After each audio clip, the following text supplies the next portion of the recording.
O coração humano, ele é uma fábrica incessante de ídolos.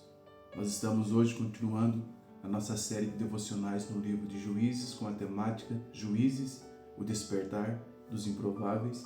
E estamos analisando agora o capítulo 2. No vídeo de ontem nós falamos um pouco sobre como não perder a geração futura. E hoje eu quero mostrar para você como nós podemos quebrar ciclos de derrota.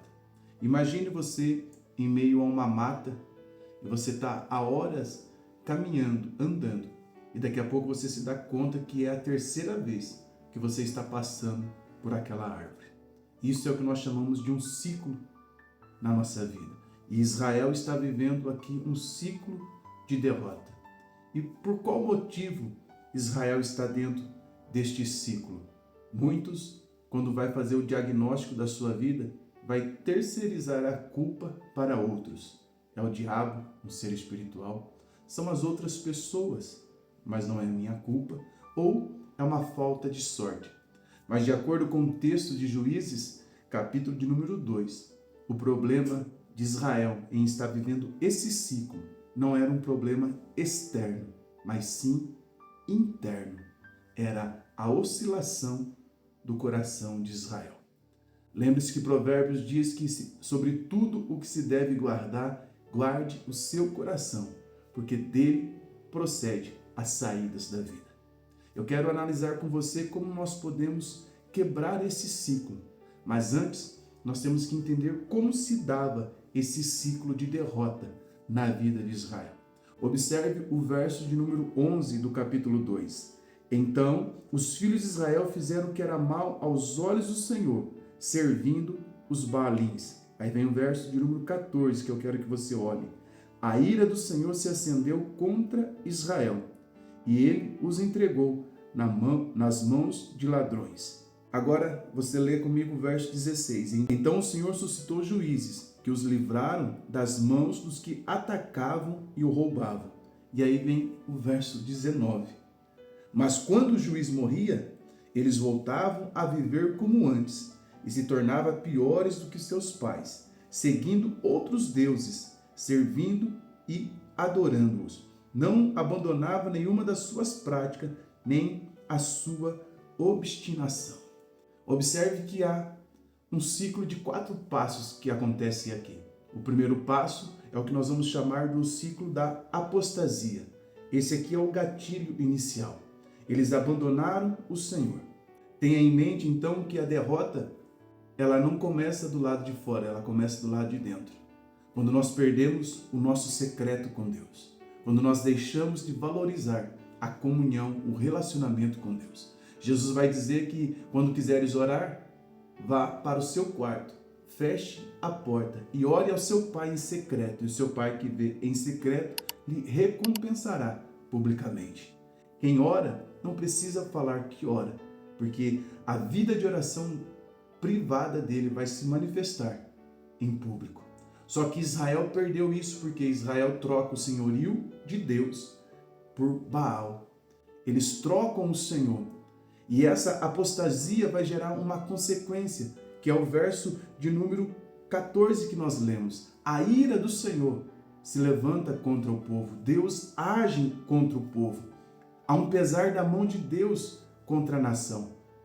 E esse pesar nós temos que entender que é uma disciplina. A mão de Deus pesando sobre a nação não é para destruição, mas é para despertamento. É para trazer de volta a consciência do povo de que eles precisam do Senhor. Porque foi o Senhor que os tirou da terra do Egito. Foi o Senhor que abriu o mar vermelho. Foi o Senhor que os sustentou com maná na caminhada no deserto. E Deus ele permite que outras nações sufocassem Israel, pois o texto diz no verso 15 que o povo estava em grande aperto. O que significa o povo estar em grande aperto? Esse é o momento em que as soluções humanas se esgotam e eles começam a clamar ao Senhor. E quando eles clamam ao Senhor, Deus responde. Eu quero ministrar para você nesse devocional do dia de hoje a resposta de Deus ao seu clamor. Só que o problema não é Deus responder. O problema é o que nós fazemos depois que Deus responde. E no caso aqui a nação de Israel, depois que eles eram libertos, depois que Deus livrava eles da opressão que eles estavam, o juiz morriam, eles se esqueciam novamente do Senhor. E esse ciclo se repetia. Pastor, eu entendi isso, mas o que isso tem a ver conosco? É que Israel sempre se desviava do Senhor, seguindo a Baal, aos deuses daquela terra. Quais seriam os Baais de hoje? Nós podemos encontrar inúmeros, eu quero citar 3, para esse devocional do dia não ficar tão longo. O primeiro Baal é o Baal do sucesso, quando uma pessoa sacrifica sua família e integridade para chegar ao topo. Há uma frase que eu ouvi, se não me engano, do pastor Josué Gonçalves, que diz que nenhum sucesso justifica o fracasso de uma família. Mas há um outro Baal nos dias de hoje, é o Baal da aprovação social. É quando as pessoas pecam para não ser excluída de um grupo. Eu preciso que as pessoas me aceitem. Ainda que as pessoas me aceitarem, significa Deus não me aceitar. Mas também vai ter o Baal do conforto. É quando você prioriza o prazer em detrimento da obediência a Deus. Deus não estraga prazeres. Mas se você, se nós não pudermos levar Deus para os prazeres que vamos desfrutar na nossa vida, mais cedo ou mais tarde, esses prazeres acabarão conosco.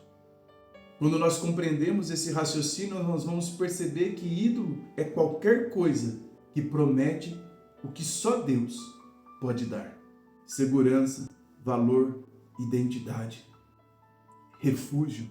Aquele que habita no esconderijo do Altíssimo, a sombra do Onipotente descansará. Direi do Senhor, Ele é o meu Deus, o meu refúgio, a minha fortaleza. Entendendo isso, como eu posso, pastor, quebrar o ciclo de derrota na minha vida? E por que entender isso é importante? Porque não basta ser liberto do problema. É preciso ser liberto da mentalidade que construiu, que criou esse problema. Em qual área você sempre está caindo? Finança, pureza moral, temperamento? Você precisa confessar isso ao Senhor e pedir a ajuda dele. O segundo passo, você precisa destruir os altares. Que ponte você precisa queimar? Que aplicativo você precisa deletar? De qual pessoa você precisa se afastar? O terceiro passo é que você tem que trocar o socorro de Deus, o socorro de Cristo, pelo senhorio de Cristo. Muitos de nós procuramos Cristo só quando nós estamos em um momento difícil, em um momento de aperto. Deus ele não quer ser lembrado por nós só nas nossas angústias, só nos nossos vales. Ele quer que nós clamamos a Ele, sim, quando estivermos passando por um momento difícil. Mas nós devemos clamar a Ele também quando nós estivermos na bonança, quando tudo estiver dando certo. Então, troque o socorro de Cristo pelo senhorio de Cristo. Entenda que Deus não quer viver com você somente um momento. Ele quer ter uma relação duradoura. Quando Pedro viveu a pesca maravilhosa, depois de uma noite de frustração, ele volta para a beira da praia, ele pula nas águas e diz: Senhor, se afaste de mim. E essa é a mentalidade que muitas vezes nós temos, de receber o milagre e nos afastar do Senhor. Mas aí Jesus vai falar para Pedro: Pedro, eu não quero viver com você um momento, eu quero viver com você uma história. Vem e me segue. E quando nós entendemos a mentalidade de seguir a Jesus, que significa pisar aonde Jesus pisa, a Bíblia diz que Pedro, entendendo isso, ele abandonou a bênção e passou a seguir o abençoador. O ciclo só vai se acabar quando Jesus parar de ser um convidado e passar a ser o dono do trono do nosso coração.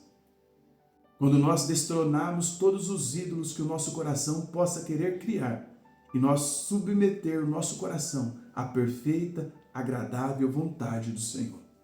Nós precisamos ouvir a voz de Deus. E nesse vídeo que está aqui, eu te explico como você pode saber se a voz que você está ouvindo é a voz de Deus ou a voz da sua mente.